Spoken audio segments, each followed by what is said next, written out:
Ada yang masih bertanya saya kenapa saya pergi ke Pontianak, Kalimantan Barat, Indonesia.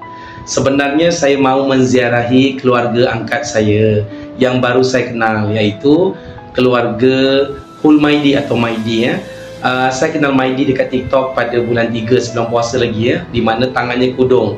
Tangan Maidi tu kudung ya, dia tak ada jari dekat lengan dua-dua ya. Kudung sebab dia terkena renjatan elektrik voltan tinggi tahun lepas, tahun 2022 semasa kerja ya. Dia tegakkan besi nak buat apa tu, awning, bahagian besi atas tu terkena jaringan elektrik voltan tinggi, langsung meletup, tangannya hancur ya dua-dua. Dia selamatkan oleh abang dia sendiri iaitu Samsul. Jadi bila saya lihat keadaan tu saya kasihan. Bermula daripada situlah kami selalu bermesej melalui WhatsApp ataupun orang sana panggil WA, dan dia kenalkan keluarga dia, ibu dia, ayah dia, adik-beradik dia. Maka lama-lama saya rasa seronok. Jadi saya nak ke sana untuk melihat kehidupan mereka di samping saya ziarah ya. Dan saya nak kenal juga macam mana kaum Madura dekat sana. Kehidupan mereka sederhana kat sana ya. Kehidupan mereka kat sana sederhana ya, tidaklah mewah mana, tapi alhamdulillah bahagia ya. Rumah pun seperti saya maklumkan pada video yang awal, saiznya agak besar-besar walaupun tak mewah, tapi cukup selesa. Bilik mandinya pun selesa, tandasnya bersih. Kalau kita pergi kampung melapis di Sungai Duri ni seperti kita pergi era 80-an 90-an Malaysia.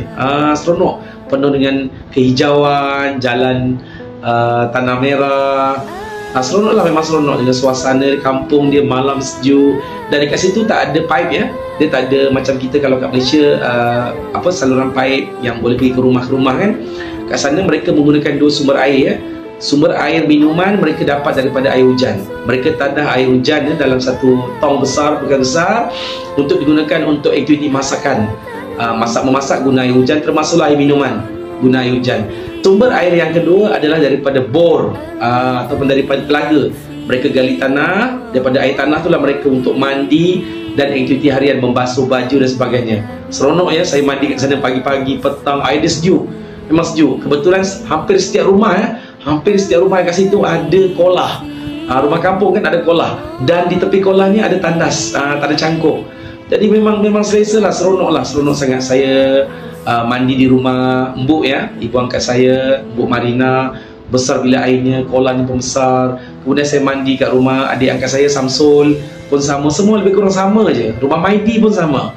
Jadi seronok ya. Kalau macam Maidi tu rumahnya kat Pontianak, dah modern sikit lah, dekat bandar kan ada saluran pipe. Tapi di Sungai Duri masih lagi menggunakan sumber air hujan dengan air bor ya. Kalau hujan lama tak turun, khususnya musim kemarau, maka mereka terpaksa menggunakan air bor untuk aktiviti masakan. Tapi seboleh-bolehnya mereka usahalah ya, untuk beli air mineral dan sebagainya. Macam tu ya. Kadang-kadang mereka terpaksa gunakan air bersih yang dibeli di pasar ya, atau air mineral untuk aktiviti masakan. Itulah yang saya kenal. Dan seronok ya kehidupan dekat sana.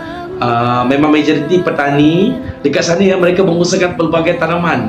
Ada yang mengusahakan ladang kelapa sawit, ada yang menoreh getah, dan majoriti ya mengusahakan sayur-sayuran ya, macam-macam ada cili atau cabai rawit. Kemudian ada yang tanam timun, ada yang tanam labu, ada yang tanam tomato, jahe ataupun kita panggil apa, halia merah, halia biasa, dan macam-macam lagi. Jadi bab sayur tu tak ada masalah. Mereka berdapatkan dekat kebun masing-masing atau keliling rumah. Kacang panjang kan. Dan pendapatan memang kurang. Mereka jual hasil tanaman ya. Contohnya ada yang mengusahakan nanas ya. Nanas tu mereka jual satu nanas madu tu lebih kurang antara RM1 ke RM2. Mereka tolak kepada pemborong. Pemborong pun jual pun lebih kurang RM3-4. Kalau kat sini, kalau kat Malaysia, mungkin nanas madu tu boleh mencapai harga RM5 ke RM8, ikut saiz kan kat situ. Jadi kat situ saya lihat pendapatan mereka macam pusing-pusing habiskan untuk satu harian lah belanja. Maksudnya nak bermewah-mewah tu mungkin sukar lah. Jadi mereka macam melakukan aktiviti pertanian tu seperti untuk meneruskan kehidupan harian lah. Untuk bermewah-mewah tu memang tak ada. Tapi saya suka mereka punya budaya melayan tetamu, keakraban antara jiran-jiran ya. Ada kejelikitan saya nampak. Ada kejelikitan ya, bukan saja setakat keluarga, malahan dengan jiran-jiran. Kalau ada majlis-majlis, ada jiran yang susah, mereka akan gotong royong. Kalau ada jiran-jiran nak buat rumah atau nak buat tandas, WC ke apa, nanti jiran lain semua tolong, tak perlu upah, hanya tolong buatkan sama-sama. Maknanya kita tolong orang ni, nanti bila orang lain pula nak buat rumah ke apa, ditolong juga, tak perlu bayar apa-apa, hanya cukuplah bagi rokok, bagi rokok, bagi air, sikitlah makanan, macam tu je. Maknanya aktiviti gotong royong dia ukuah dia kuat, ukuah dia sangat kuat. Dan yang paling saya seronok kalau bab solat lah, bunyi waktu bunyi azan je, memang saya dah tengok hampir semualah yang dekat-dekat semua datang lah, termasuklah wanita-wanita isteri-isteri datang solat di belakang. Tu yang saya nampak lah.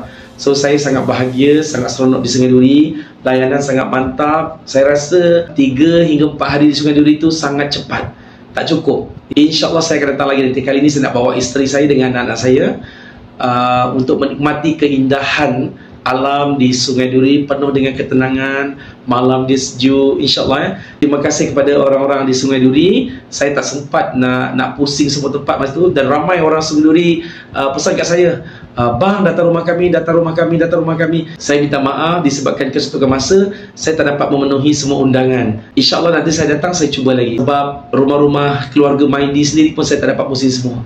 Terima kasih atas kebaikan kalian. Saya doakan, ya Allah, murahkanlah rezeki penduduk di Sungai Duri, berikan afiat, kesihatan yang baik, jauhkan daripada musibah, dan sentiasa berikan keberkatan hidup kepada mereka dunia dan akhirat, insyaAllah.